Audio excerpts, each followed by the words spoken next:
Welcome to Samba Samba. Enjoy the video.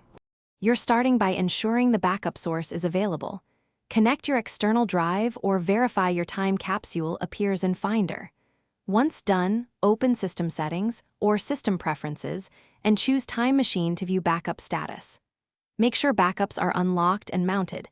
If encrypted, enter the password now.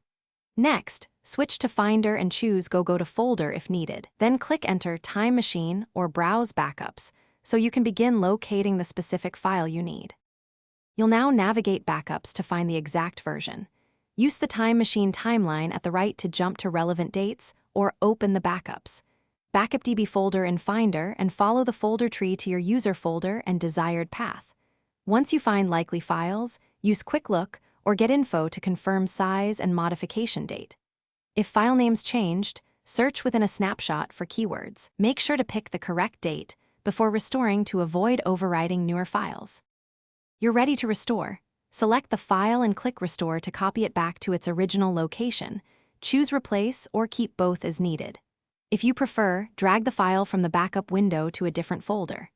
If the restore fails, make sure the backup drive is formatted correctly, apps for newer Mac OS, HFS Plus for older, and you have read permissions. Run First Aid in Disk Utility if errors appear. If backups are missing, recheck Time Machine settings and local snapshots before.